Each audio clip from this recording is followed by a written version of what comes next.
Oh, sorry. Don Cooney, Present. Ben Damaro, Present, Kalamazoo County. Sakia Lee, Brenda Hughes, Alyssa Stewart, Present. Jonathan Pulley, Patrice Griffin, Here in Kalamazoo. Kim Hollers, Present in Kalamazoo. Carol McGlynn. Okay. I think is that everybody? No, you forgot me. Bobby Hopewell. I'm looking right at you too. Present, Kalamazoo County. I believe we have a quorum. 1, 2, 3, 4, 5, 6. I think there's 11 of us, so that would mean we have a quorum. And also, I see Carol McGlynn. If you'd state your name and where you're at, county-wise.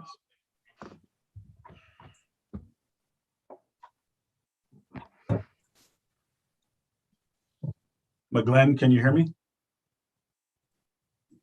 Can you state your name and the county you're in? You're on mute.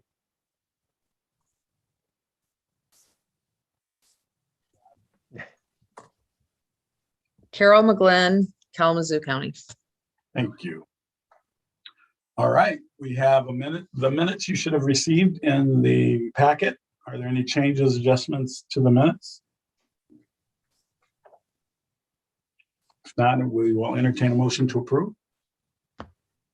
State your name when you do that as well, please.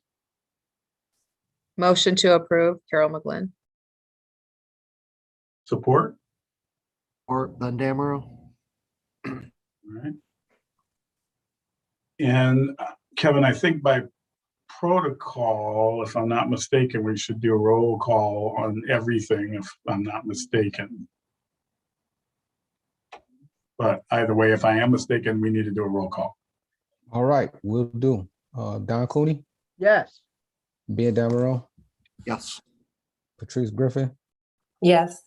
Kim Hollers, Yes. Bobby Hopewell, Yes. Alyssa Stewart, Yes. Carol McGlynn. Yes. Thank you. Motion carried. You all have the agenda before you. Are there any changes? All right, we'll move to item number 5, reports of officers, boards, and commissions. Do we have any reports, Mr. Coordinator? No, we don't. No, we do not. All right. We'll move to item 6, new business, economic development in SBK neighborhoods, presentation by Antonio Mitchell, Community Investment Division Manager. Welcome, Mr. Manager. Thank you. Appreciate it. I meant to ask before we got started. I can share, Kevin, right? If I wanted to share PowerPoint. IT can IT, help you out with that. can you assist? Let me check. I don't have host, but let me check if I can give you rights. I mean, it's coming up. It's coming up. So if I click on it, will it happen? Yeah, you can try that and see if it's been enabled for everybody. All right. Can everybody see that? Yep. Yes. Ah, see, there we go.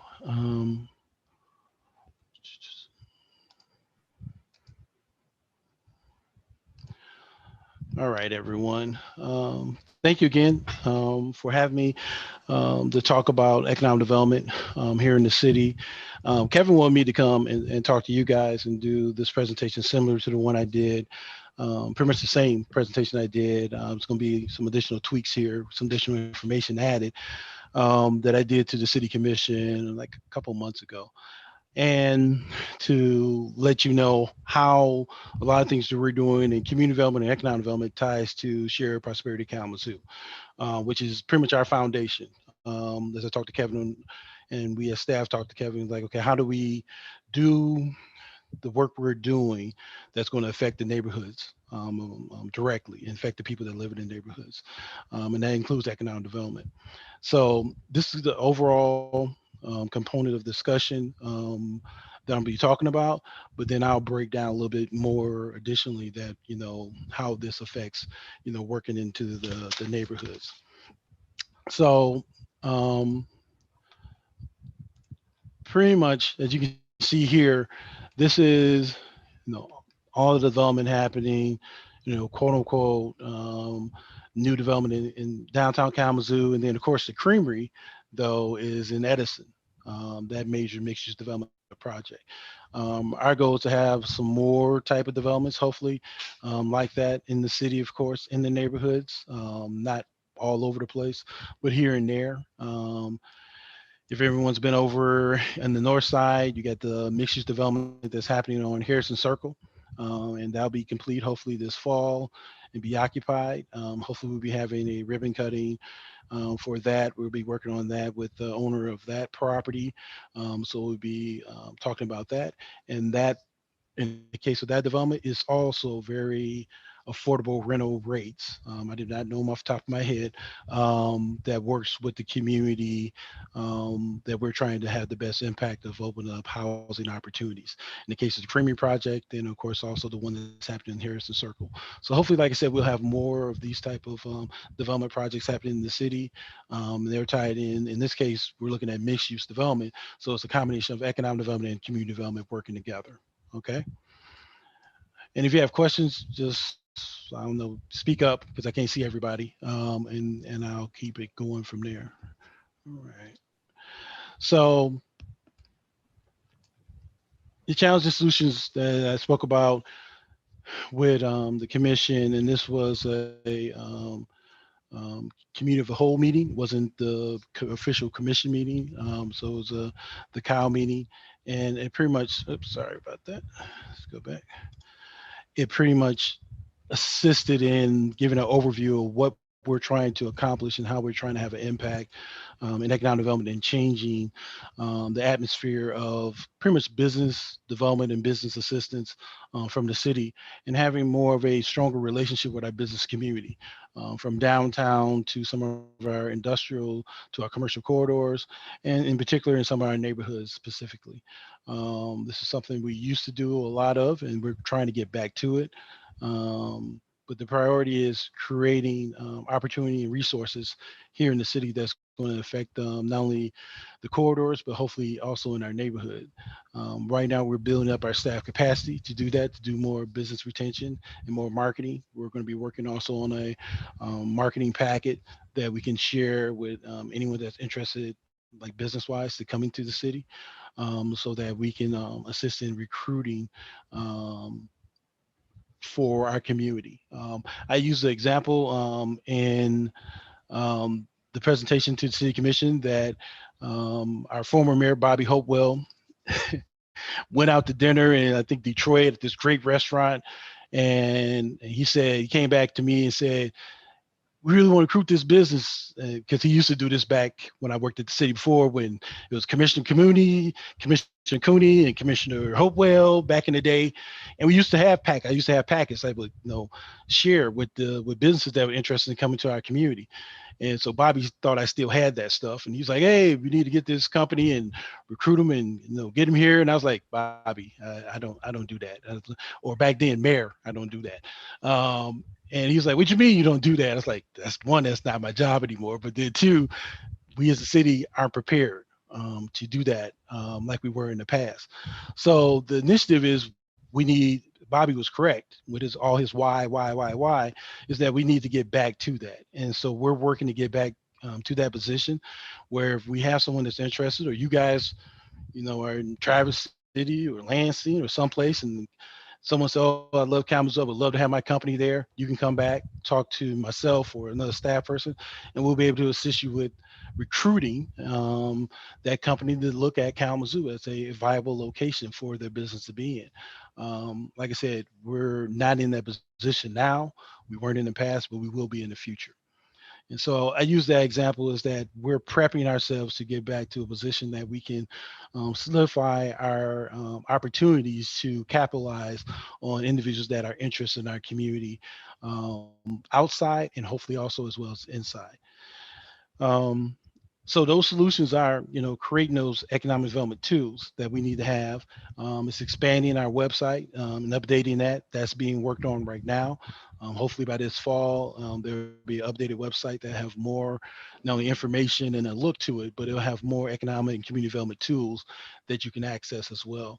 We're putting together software into the city called Salesforce that can do more data tracking and also reporting, so we can share more information with the community and with the commission on what, not only what we're doing with businesses, but how we're being effective, hopefully, with assisting them with all these opportunities. So it's not only recruiting, but more importantly for us as well, in the vision I'm managing, is the business retention. We're going to recruit when we have opportunities, but we want to also solidify our relationship with our businesses here in the city, so they have a face, so someone to talk to when they have concerns or just have questions. We're doing additional outreach in downtown in this aspect as well, to assist DAGA in their process of working with the businesses in their region a little bit closer from a city standpoint, and also opening up hopefully opportunities for them to take advantage of some additional assistance, especially past COVID experience that they've had, so we can keep them growing and developing. We're also working on updating, hopefully, and providing more information in 311. Everyone knows, if you, not everyone, but if people don't know, you can call 311 and get assistance from the city. We have staff there. We're trying to provide more information on the community development side and the economic development side for them to share with individuals. I think once we get our website hopefully up and going and updated, that will provide additional information that's beneficial to the community.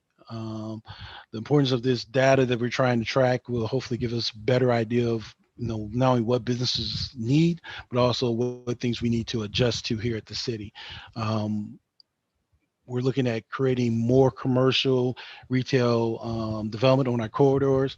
So we're going to be looking at how to put together incentive packages to do that, and doing some other things. One thing was an example is 501 North Westnish. We did a pop-up event on that site underneath the Brownfield Redevelopment Authority, and that site is on the north side. And the whole idea was to showcase the site, talk about not only the site, but also bring the residents into the conversation with the site. We also had residents involved with that site in discussion and recruiting the business. We ended up getting a minority business that was in pretty much Kalamazoo Township that's going to be moving back into the city, that's going to be redeveloping the site. So we found from that experiences that if we, one, involve the community, neighborhood residents, two, showcase the sites to the extent of involving the community, and then three, involving the city with the discussion one-on-one with residents that live in that area, it gives a better perspective of not only what needs to be there, but also gives the community a better perspective of what we're trying to recruit to happen in the neighborhoods. So that's a north side development project we're doing at 501. We talked about the Creamery project, which is in Edison. We're looking at working with, hopefully this fall, we'll be taking pictures and having, I guess you could say, little ribbon cuttings, because we have 4 businesses that we're working with facade program on pretty much East Main Street. So the look of East Main Street is going to change over the next year and a half significantly. And so you'll be able to see that difference of landscaping and facades and business development happening also in that neighborhood. We're working with, of course, in Edison, of course, Washington Square, but we want to also expand beyond that, that little jurisdictions of area, not only going towards downtown, but more importantly, also going towards the airport. So that's some of the initiatives there in those neighborhoods. So funding options. One thing that we're looking at doing, and hopefully this will have some aspect of change in development, is that we're looking at how do we develop the land that we own and also privately own. I gave example 501 North Street that we did the pop-up there. We want to do hopefully more pop-ups throughout the community. We're going to, of course, do some on, of course, the properties that we own, we're trying to sell, but we also want to try to work with, hopefully in the future, some of the private realtors and property owners on helping them advertise and promote their sites. It's a benefit for us to have active developing sites in our neighborhoods and particularly on our corridors. So we want to try to work with them as well in the future. All these things are being developed. I think everyone knows about, if you don't, we have funding options with United Way. Today, the micro grant program, business grant program kicked off today specifically. So this is a great day. That's conversation. That's a $5,000 grant for micro businesses, less than 20 employees. And so that kicked off today at United Way. So if anyone's interested in that, would like to take advantage of that, please go to United Way website and see if you're eligible for taking advantage of that $5,000 grant. Now, in the case of that $5,000 grant, that pretty much can be utilized for anything for the business. Your business needs to be in place at least in operational for a year. That is the key. We're going to be working with, hopefully in the future, startup businesses a little bit more. We're trying to nail down some incubator development components here with some of our local entities, nonprofits and business assistance programs, but we should have that resolved this year as well on the incubator component. So I'll come back and talk about that once that's solidified. So the other options that's being looked at is with United Way is they also still have the loan program that we had during COVID. We've transitioned that into a regular small business loan program. It's from 5,000, a little bit, let's say 5,001 up to $50,000 that a business can apply for to get a small business loan or gap financing loan with United Way. So that is also available that you can go to their website. What we found out during COVID is that these programs were not only beneficial towards assisting businesses here locally, but they also were an opportunity for us to expand our benefit package to help economic development in the neighborhoods and in the city in general.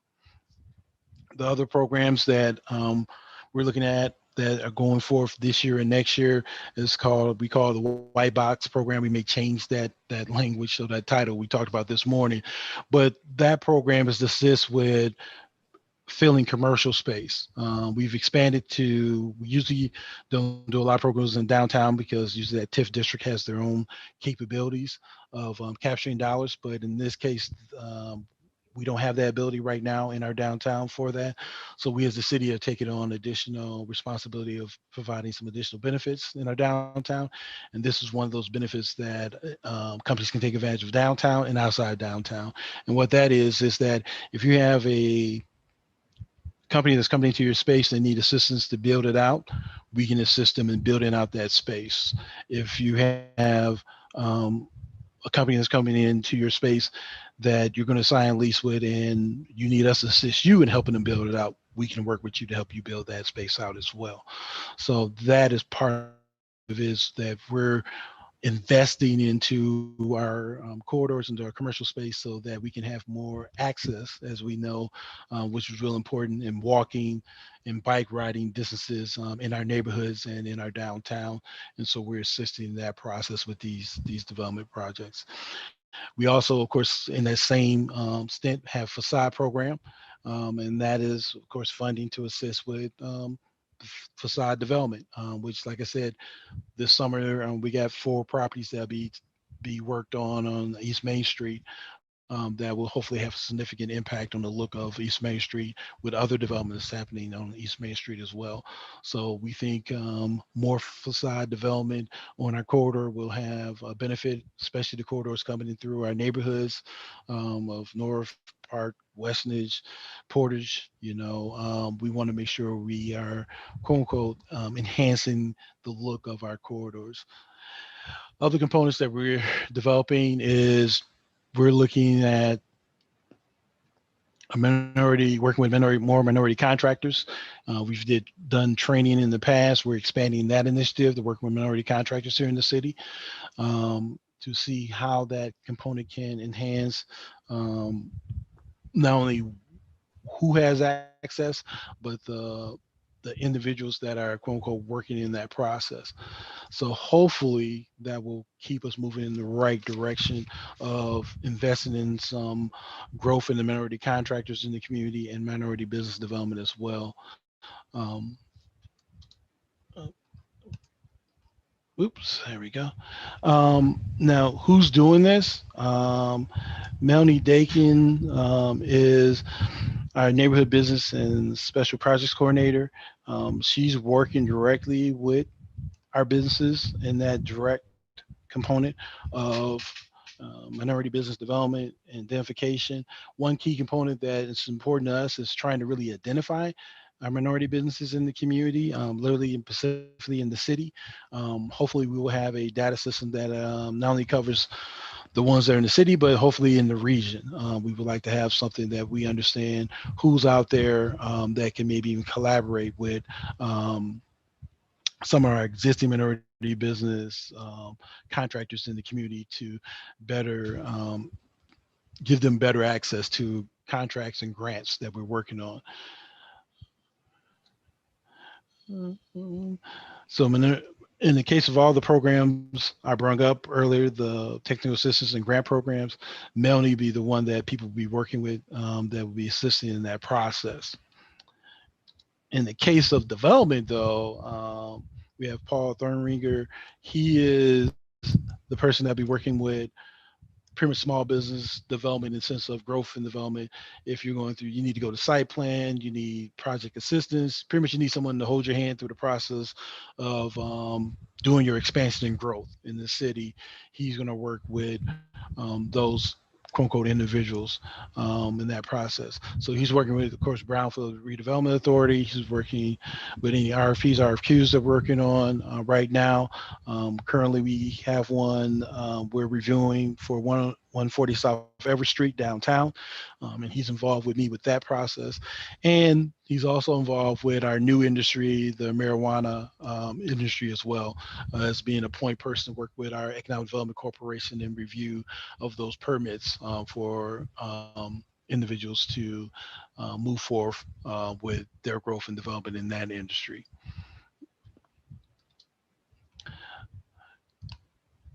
And then we're working with minority consulting company, AMP Consulting, to analyze how we've been working with our business development fund program in the past. We're trying to clarify the impact and things we need to adjust on how we're assisting businesses. And so pretty much last couple of years, 90% of the businesses that we've been working with have been African-American and women-owned businesses. And so what does that mean? And so we're working with them to give us a better scope of understanding of that process, but also how do we need to tweak it and be more effective with working with those populations in the neighborhood area. One thing that we're looking at doing is we're looking at working with home-based business development, and the home-based business development would focus on pretty much those three major neighborhoods that you guys work with, Edison, North Side, and East Side. And the initiative here is to help home-based business startup assistance with dollars to get those businesses started. Now this is a FFE Act, and this is 2022. This is not this year. So if anyone's watching this right now, if you call me or Melanie, we're going to tell you that's next year. It's not this year. But it's an opportunity that we think on the equity side of economic development, we think by helping individuals start or expand, as we call, help you expand your hustle into a real business, we can hopefully develop what you're doing into something that brings in additional income to help your family, but also may even take away a part-time job you have can be replaced by your business, your home-based business. So that's going to be our focus with business development, and specifically startups, is that we're going to really focus on home-based business development in our SBK neighborhoods. And that's our equity initiative underneath economic development is to hopefully start that process and help individuals get a business started, hopefully online, or something else that they may want to do based out of their household. I already talked about United Way and Bow Creek in the region, and the funding what we're doing with them.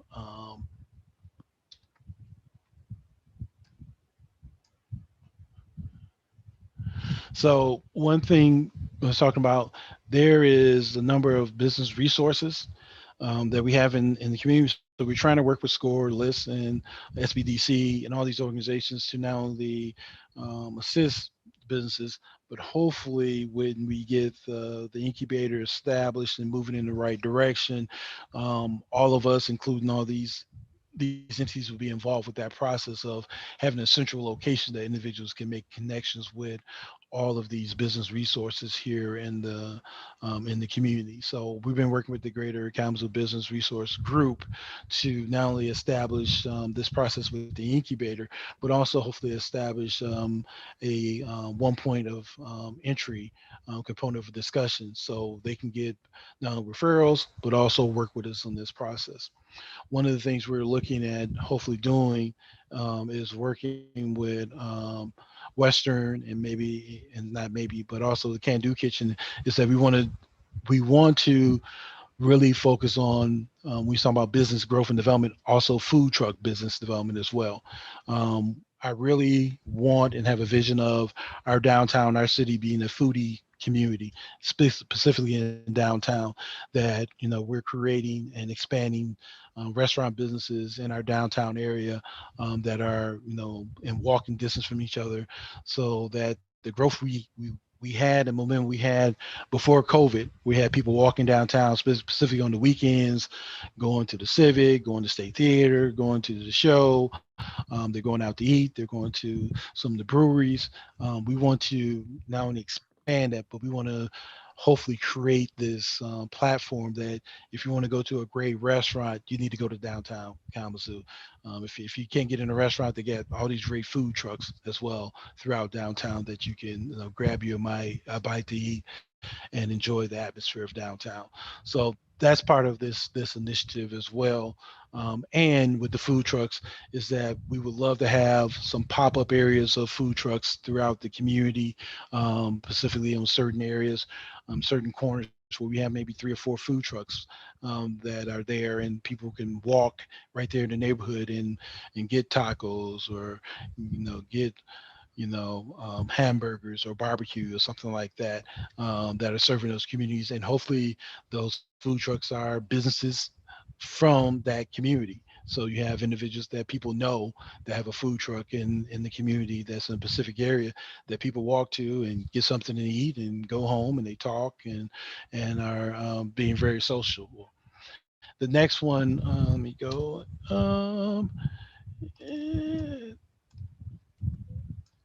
Is we want to start working more strongly with our faith-based community on economic development and community development, but also trying to figure out in their congregations, do they have individuals that want to be entrepreneurs? Do they have individuals that are already entrepreneurs?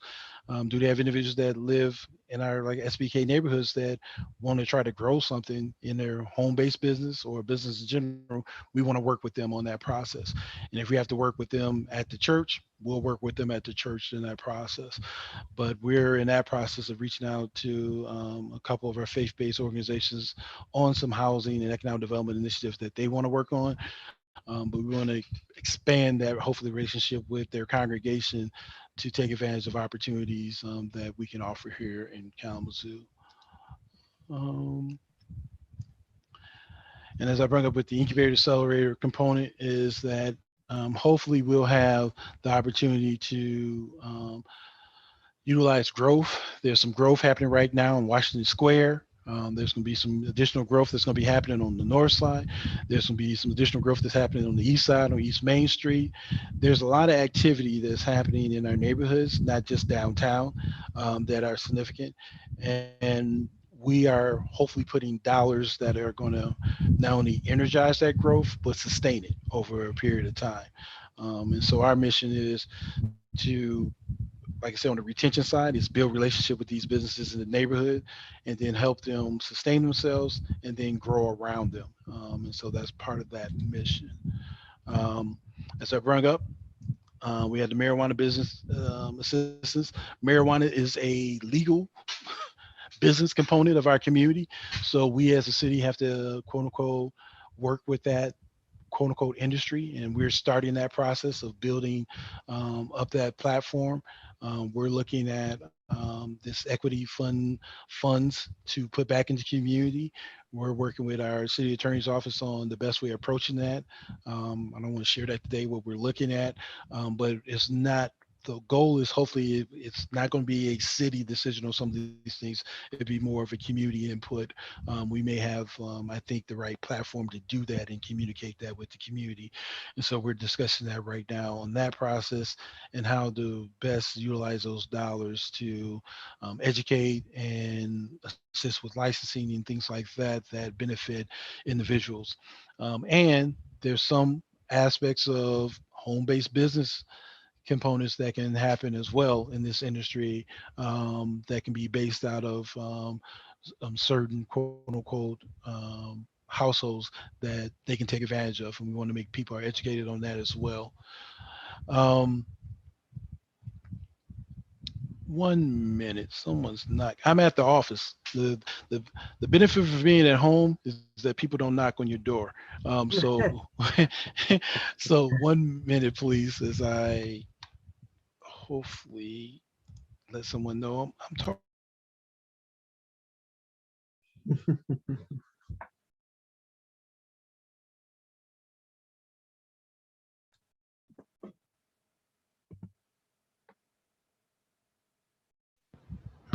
All right, they went away. So sorry about that.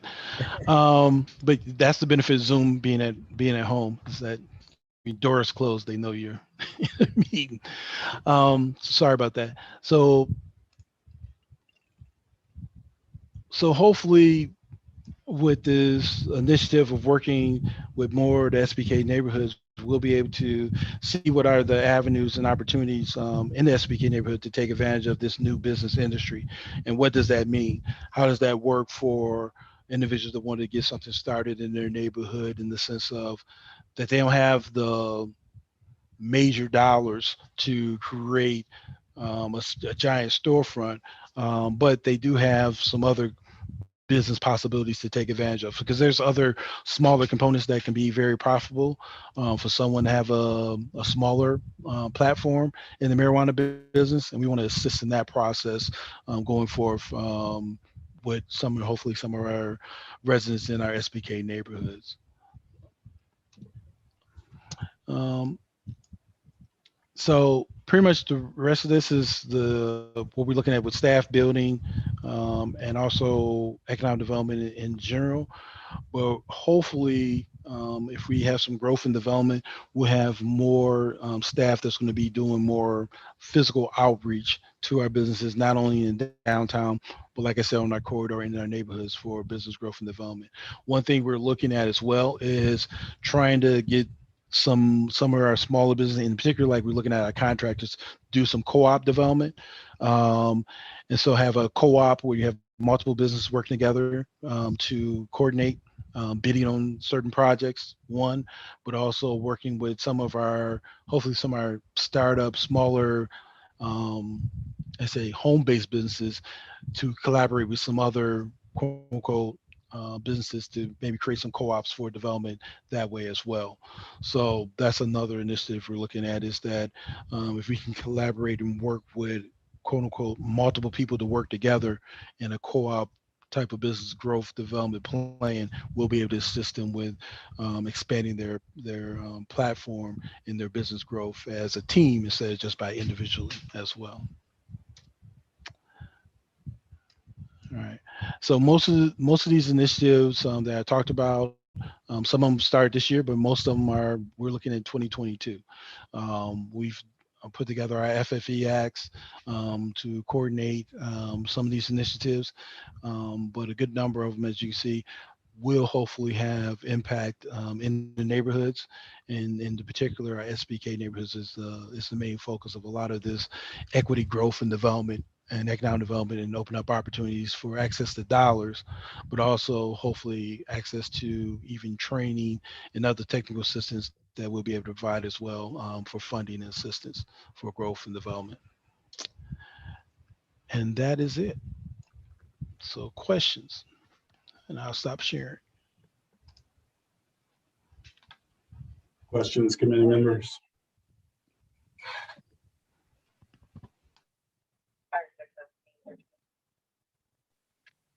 No questions? Wait, I got one. Commissioner?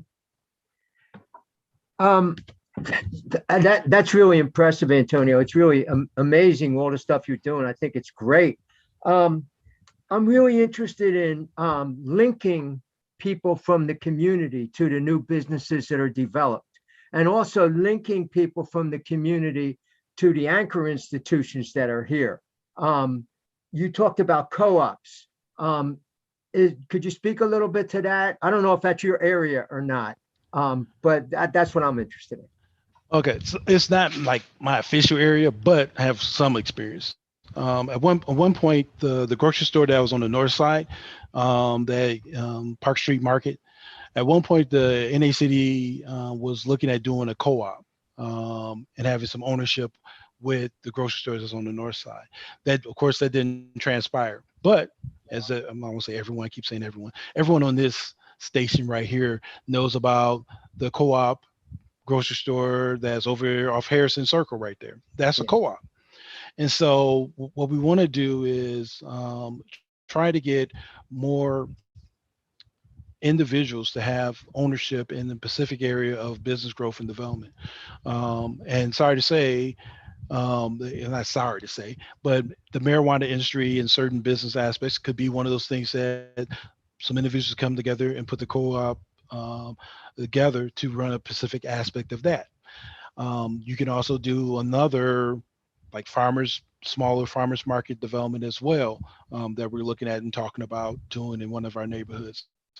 So the whole idea is creating more ownership in business growth and development, but it would hopefully take away the significant amount of investment because you have more individuals or organizations pulled together that can combine their resources for one direction of business growth and development. So hopefully that was helpful. Thank you. Thanks. That's great. Other questions? McGlynn? So I really am encouraged by the focus towards like home businesses and especially targeted in our areas. So how do we get to people to know? And I know you talked about business packets and things like that, but how do we get the word out about these resources and, connecting people to the right people? So one of the initiatives, that is a great question.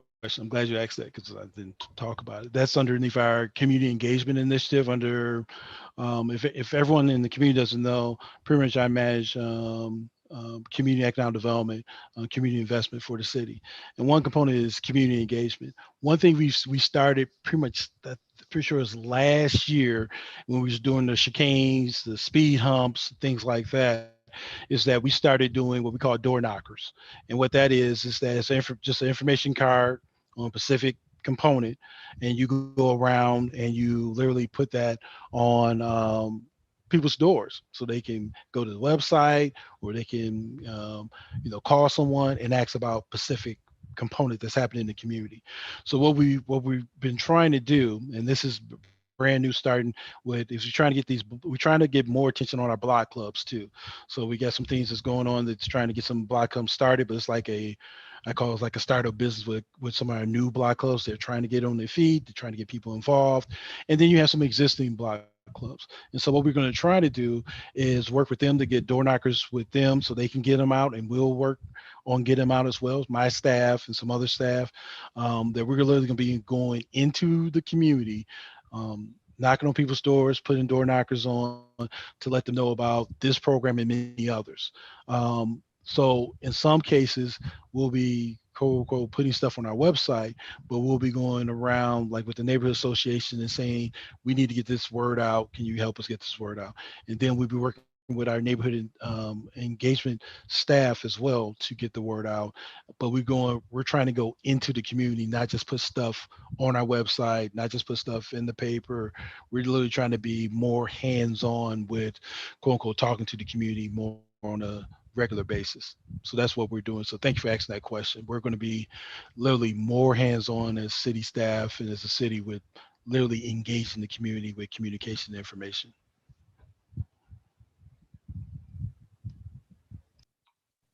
Carol, did that give you what you needed? Okay. Other questions? Hi, hello, this is Jonathan Foley calling. I actually joined the wrong link, so I was watching as not a part panelist. So Jonathan, since you weren't here for roll call, will you state what county you're in? Calhoun County, thank you.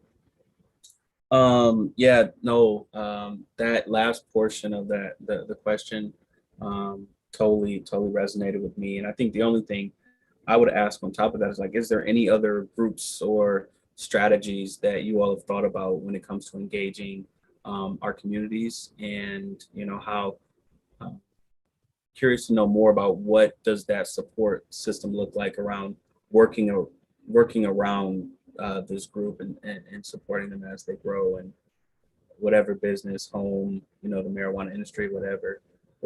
Have you all thought about what that looks like?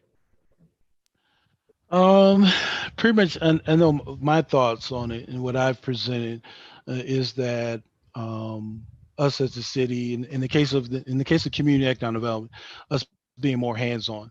So what it looks like is it looks like city staff in the summertime. Sorry to say this won't probably happen in the wintertime, but us walking around in certain neighborhoods on certain blocks. We have a lead program that needs more exposure. We're going to be, so this is PSA for individuals. If you see us walking around with lead, you know, little door knockers, that doesn't mean your house has lead. It just means that the age of your house puts you in a position that you could have lead. And there's free grant dollars to assist with cleaning that up that we have around $2 million. So we're trying to be more visible but also more engaging. We're trying to go to more neighborhood community meetings and answering questions directly from the residents and from those boards. And so our mission is to be, Ms. Foley, is just the vision is us being more visible, us being in a position that people know us. We try to do that with our community policing. Now we're going to try to do that with some of our existing staff as well, that people have access to us and know us when they see me, they know me and they know what I do and they know what I'm trying to quote unquote engage their block in.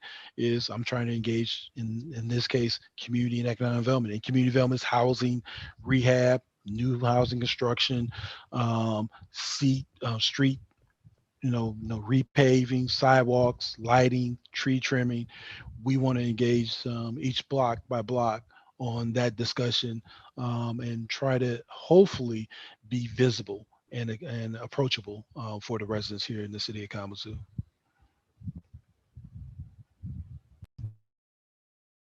Mr. Pulley, did that give you what you needed? Oh, absolutely. Thanks so much. Thanks. Any other questions? Well, I have tons, as you can imagine, and as I'm sure the staff was going to think that I would. First, and I'm going to do mine really try to be succinct in my questions or what have you. The state lead removal program, I've been hearing these commercials about take this 4-hour course and become lead certified, remove certified, take a 9-hour course and you can become a supervisor. Are we connecting any of our folks in our Contractors of Color program to any of these opportunities? Yes, that's one of the initiatives, Mr. Hopewell, that we're working with some of our minority contractors to get those certifications so they can work with, in this case, KNHS, to be subcontractors to assist in that process. The answer is yes. Did he freeze? He froze. I think Bobby froze. Yeah, I think. That's how good my answer was.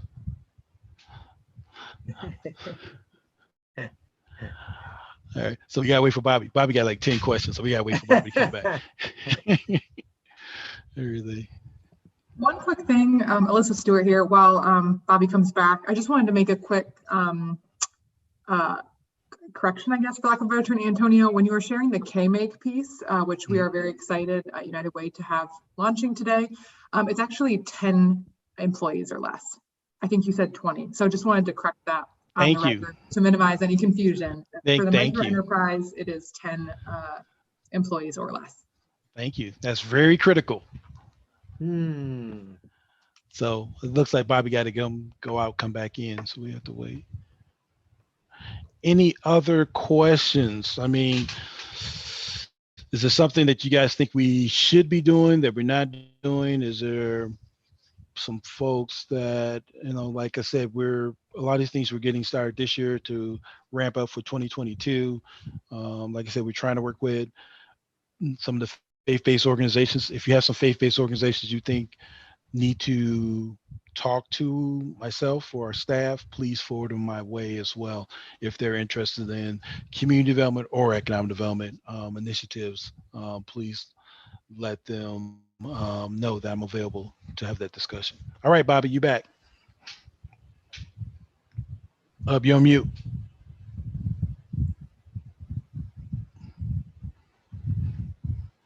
Sorry about that. I had to go to my phone. I don't know what's wrong with the Wi-Fi where I am, but Your camera is also sideways too, so you appearing sideways. I don't know if you could adjust that. There you There go. you go. Thank you. I know. Hang on just 1 second. One more adjustment. There we go.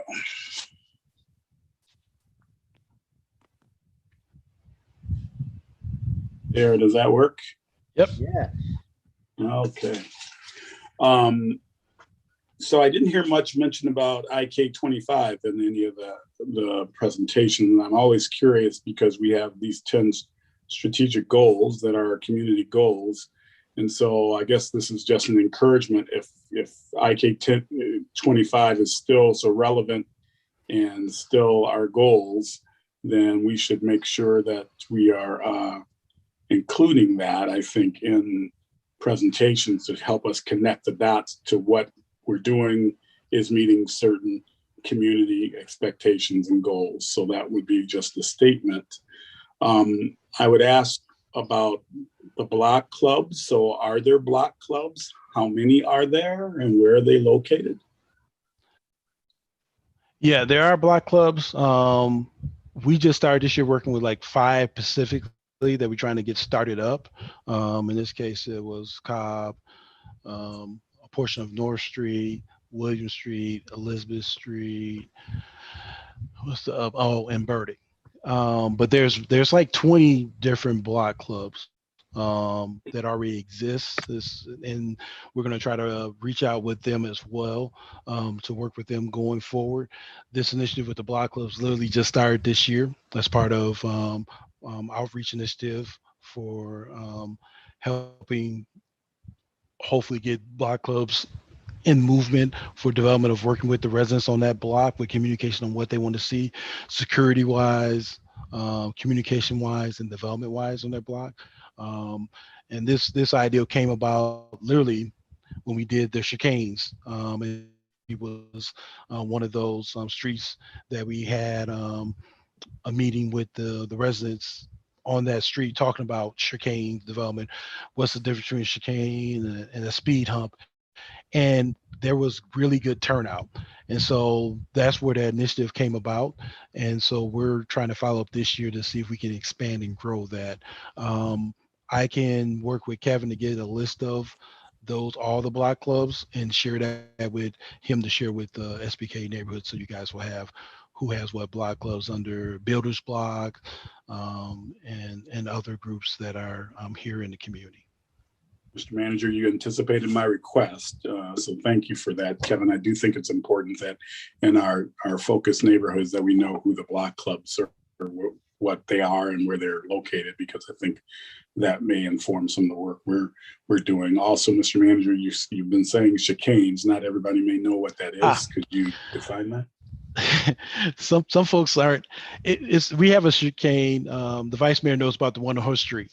The interesting thing, the one on her street is not as elaborate as it could be, and we found out we didn't make it as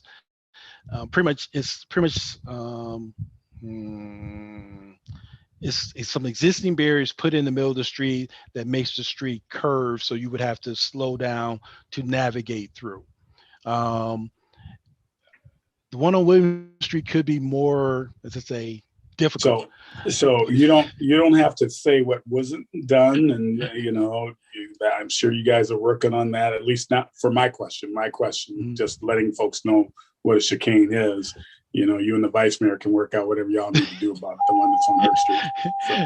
Well, no, I understand. I just want to make sure she has one, and so on her street, and it works and it doesn't work. When it depends on how elaborate you do it, but it's another option instead of having speed bumps, or in our case speed humps on your street. It's another deterrent from speeding, to slow down speeding in certain areas. Okay, thank you for that. Some additional questions I have. I think they wander pretty much to the same area of measures, and certainly the deputy city manager knows that I'm all about measures, and because we're good at doing and reporting out on doing, but I'm not sure we have a clear picture of measures, whether it's SBK, whether it's the city, or what have you. So as you were talking about A and P, I don't know if they're in the helping with measures so that we know that, for example, I can't tell you how many people were a part of our minority contracting program. Don't know. How many got through the entire thing? If there was an entire thing, don't know. How many developers are working with us? Don't know. These are, and then what's happened with them. So we have got to get in the habit of talking about what we targeted and then what we've accomplished. And so my question is, do we have somewhere that's warehousing the impacts that we had based on the targets that we've set? Right now, for us, no. We're pretty much bringing on software to do that. For what you're talking about, Mr. Hopewell, so we can do more reporting with data and specific on what is the impact of what we're doing.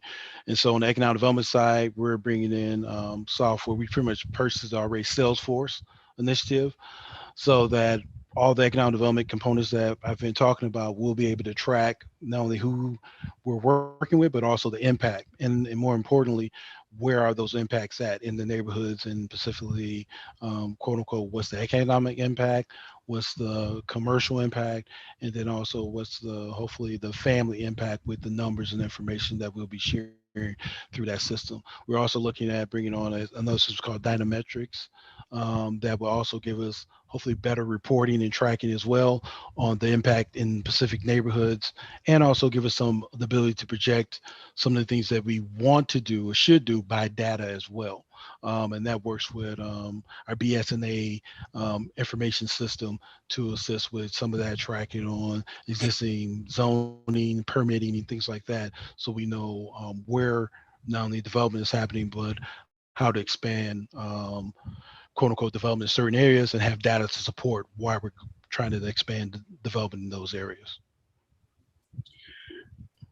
Thank you for that. And I appreciate the answer. I guess I'm going to ask the deputy city manager. So it's my understanding we have a data person on board, or had, and we've had a couple. And I guess, is this where we expect it to be in the progress to get us to reporting data? We've had these folks on a couple of years now and what have you. I guess I'm a little, I thought we were further down the road on being able to report out our accomplishments based on our targets. I'm happy to provide a brief update. If this group is interested in a more robust update on the state of our data management, I'd be happy to bring a team together to do that.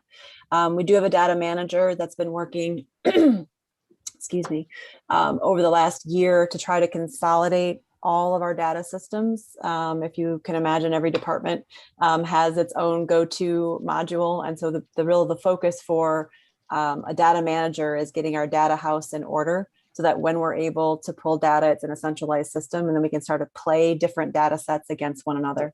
So it gets very interesting when you can start to look at, for example, code enforcement data, and you layer that with calls for service, if you will, to understand kind of what's going on. So as it relates to Antonio, I think certainly any of the initiatives that are funded through the Foundation for Excellence, we're starting off with the year with a pretty intensive set of expectations about what the funding is going towards, what the intended outcomes are, with the hope of being able at the end of the year to report out against the targets.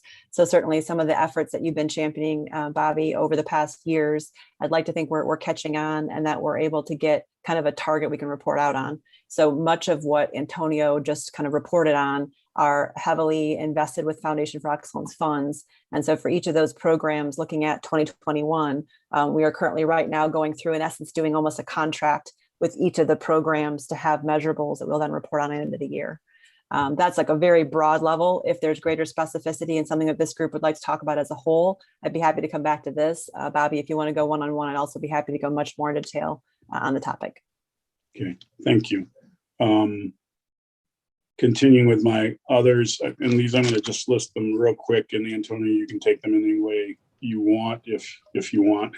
I'm wondering about property acquisition. It seems like we have a number of opportunities still. One would be the Republic site that I worked on to try to get us the first right of refusal, and I'm hearing rumors about that site.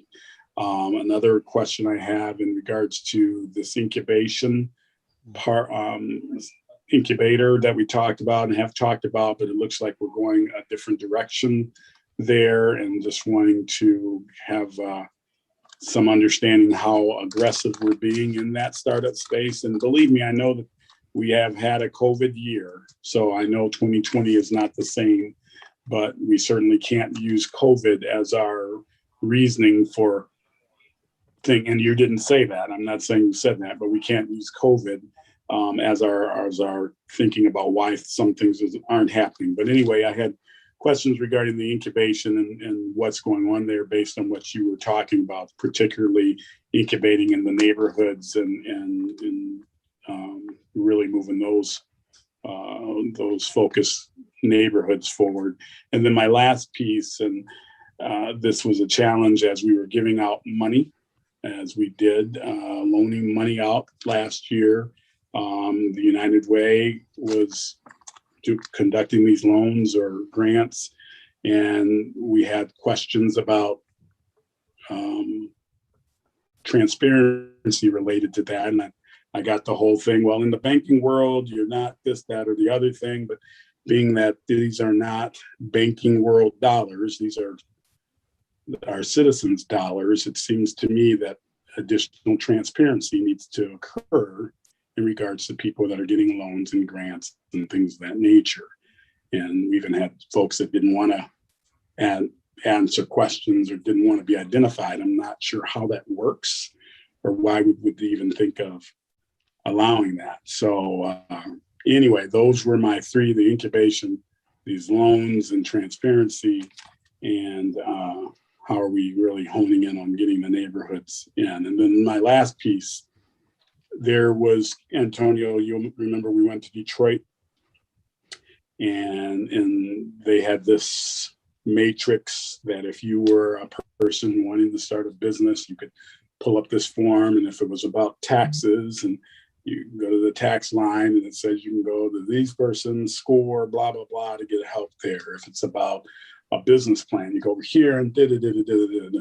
So if we're not having the actual incubator space, physical incubator space that we're going to, we've talked about a matrix like that, that at least there's a site or a place I go to and I can find out what is the best area to help me to accomplish what I want to accomplish. So that I'm just dropping in as a reminder of that piece. It seemed a lot simpler than building an incubator, at least.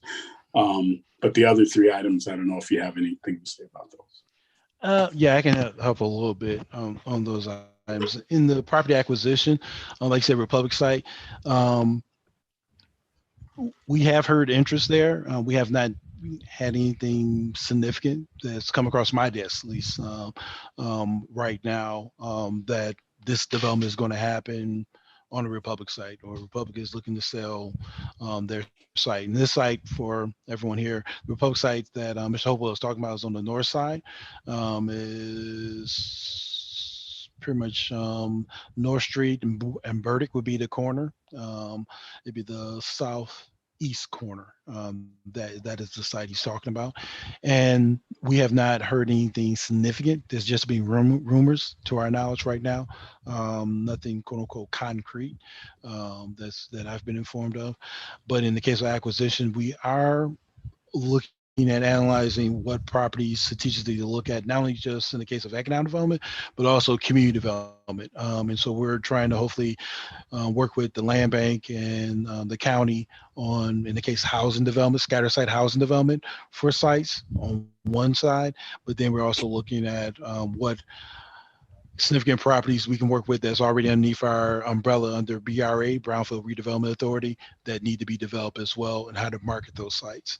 And that's where I brought up earlier, the pop-up initiative is to try to get the momentum of selling some of our existing BRA sites that are in the neighborhoods or butting up to the neighborhoods by promotion and marketing.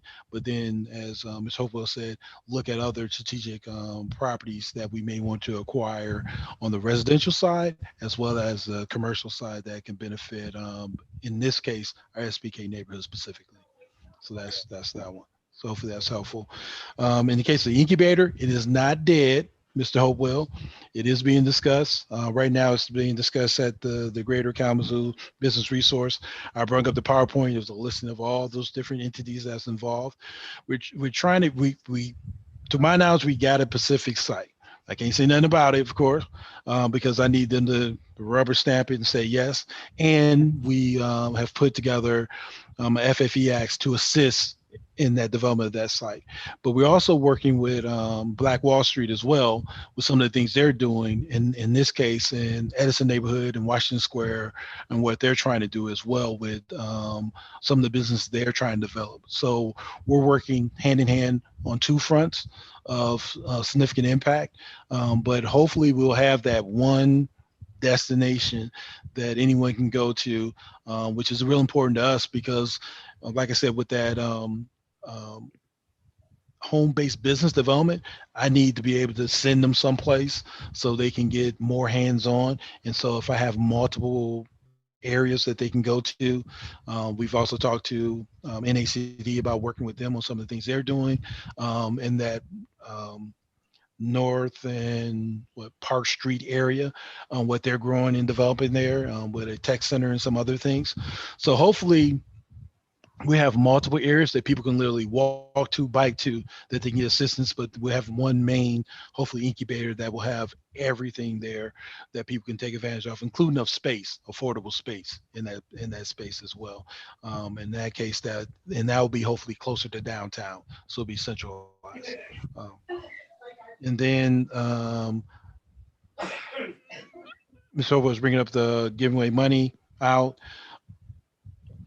The initiative with, like you said, the software we're looking at buying is that we'll be able to give better reports and information. We're working with United Way to share more information, more transparency on who we're working with, why we're working with them, and how also our marketing and outreach will be to the community. I think it's real important to work with some of our African-American faith-based organizations to assist us with that outreach and information. A good chunk of our city dollars have been going to a lot of African-American minority women-owned businesses. And so we're going to be, of course, working with United Way to transition that process with them. They've just hired on a staff person this year to assist us with that process. So they'll be working with Melanie Dakin, who I showed her picture earlier, working with their United Way staff to not only continue that outreach initiative, but also hopefully be able to share more report and information. And I understand Ms. Hopewell talking about the process of who we're working with. that's part of the agreement going forward, is that individuals understand they have to share more information because of these dollars on who we work with and why we're working with them, so we can provide more information to the community more effectively. Thank you. And that's going to, again, be important to our work as we look at our focus neighborhoods.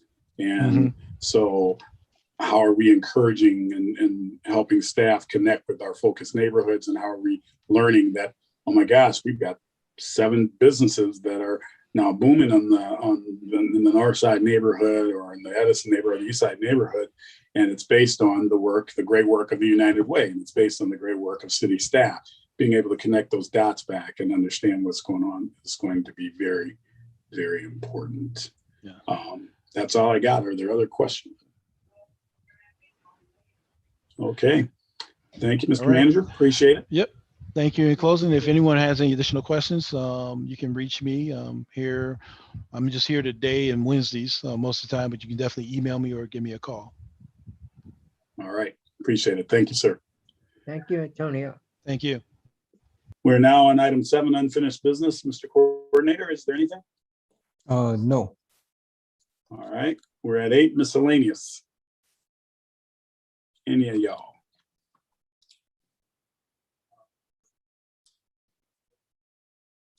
Damaro, you don't have anything amazing going on in Michigan Works we need to know about? There's always something amazing at Michigan Works, but didn't know if you had something that you wanted to highlight. I wanted to give you a moment if you do. Sure. So we did open back up our service center at 1601 South Burdick Street last week for in-person appointments. So we're looking at and assessing when we're going to open the doors back up just for general public coming in. So I'll continue to keep the committee up to date there. But that's really the only major update that I have. Great. Anything else from anyone? I did want to mention that I have been having a number of conversations with Ben Damaro, Local Initiative Support Corporation, and others regarding emergency medical services. And the reason I bring this up is because there's a significant need for EMTs and paramedics in the state of Michigan right now. Actually, nationally, we are in crisis, as many industries are. And as I was thinking about the program, the medical assistance program or certified medical assistance program that NACD put on, I think there's opportunities regarding emergency medical services that we may want to keep in mind from an allied health perspective and need perspective, and trying to connect folks with a good paying job. And so I'm just raising this to let you know that there's some things in the works out there.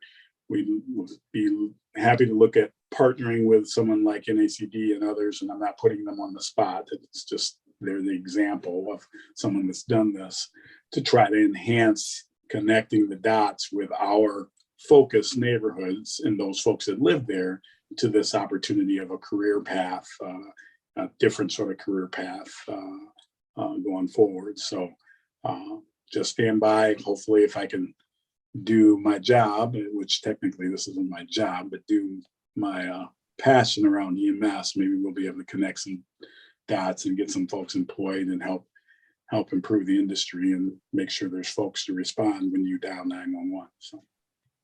Right.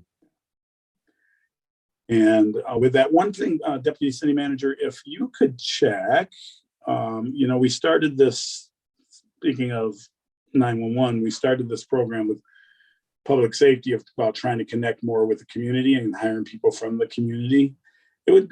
We started this years ago. It'd be cool to sort of get a report back on that at some point in time, particularly people that have been being hired from our focus neighborhoods, but in general, because that I think is another prosperity opportunity, bringing folks from our neighborhoods into public safety. And I know they've had a significant effort. I think public services was doing this as well. So it'd be nice as we look at measures and we look at reporting out, and it's not like something we need today or next meeting or anything like that, but maybe inserting that into those data points or reporting out measures might be a good idea for us.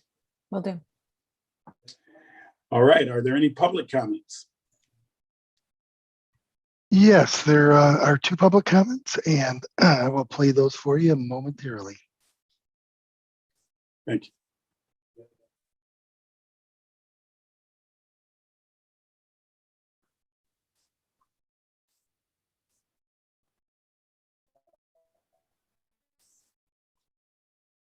My name is Benjamin Stanley, and I just wanted to call and say thank you so much for all of your public service, and I hope you all have a great rest of your day. Bye. My name is Benjamin Stanley, and I just wanted to call and say thank you so much for all of your public service, and I hope you all have a great rest of your day. Bye. My name is Benjamin Stanley. Hold on one second. For some reason, it's playing the same one over and over again.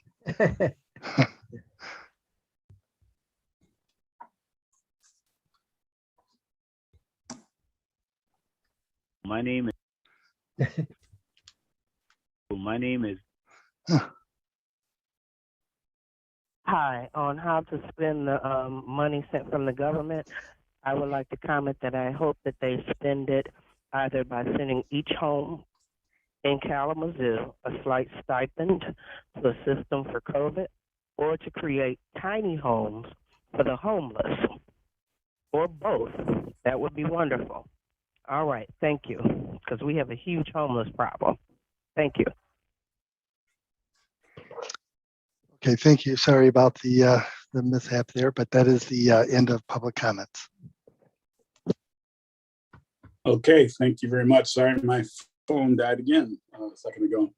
All right, with that, if there's nothing else, we will stand adjourned. Oh, I had a thing. go ahead. Thanks, Antonio, for doing this. I wanted to get real-time information to you all regarding what the city is doing as it relates to shared prosperity. Also, as my supervisor, he may want me to do things that may impact the work. So wanted to get that information to you all in real time. Next month, our meeting will be the second Monday of the month, not the first due to the holiday. So I think it'll be July 12th. And we will hear from another Community Investment Division colleague, Cheryl Ann Parsons, who was just hired in as our housing person, and is going to talk about housing and the work that's going on in our CPED department, city, as it relates to housing. So if you haven't already noticed, the theme to all these presentations we've been getting directly connects to our SBK work. And I hope it's been fruitful, beneficial to everybody. So those were the main things I wanted to mention. Thank you, Mr. Ford. Mr. Mitchell, I just realized, are some of these new faces we're seeing taking the place of other folks? Because there's some names like Jamie, for example, I don't remember McCarthy. Is she still there? I guess I'm not sure if we still have all these other folks around. Yes, so the only on that Can't hear you.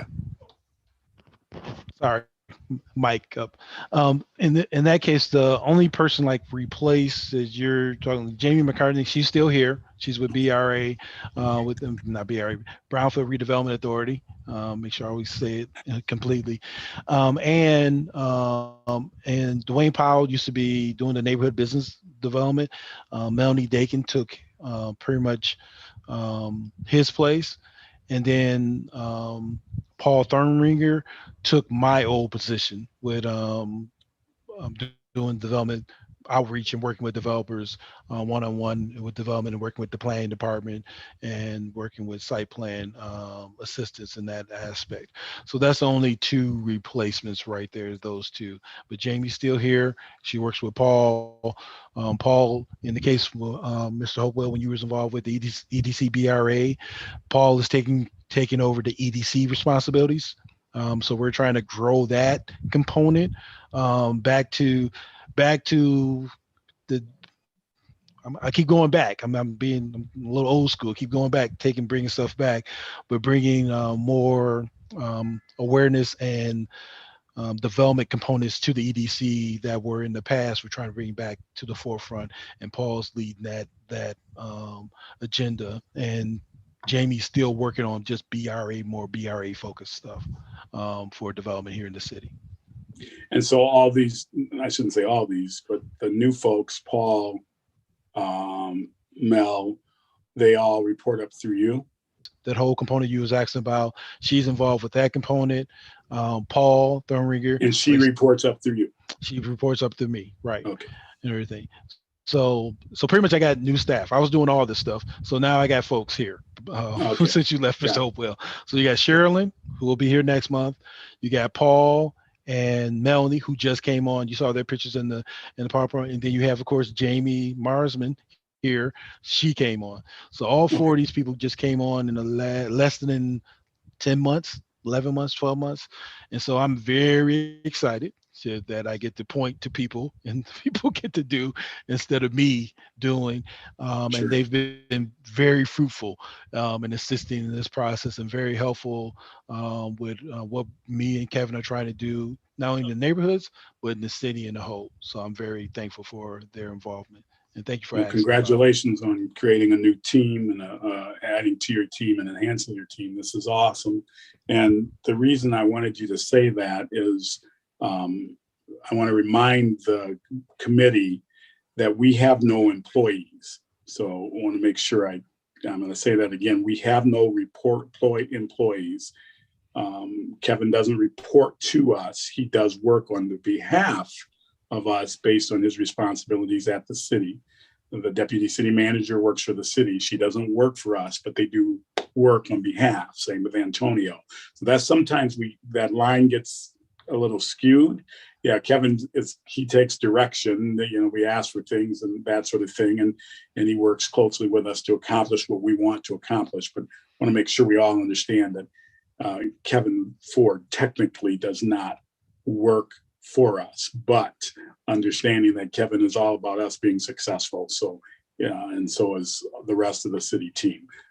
So I just wanted to make sure to put that out there for a little clarification. So, well, with that, if there's nothing else, we stand adjourned. Thank you, everybody. We'll see you on the 12th, right, Kevin? The 12th of July. All right. Take care, everyone. Take care. Bye-bye. Thank you. Thank you very much. Appreciate it.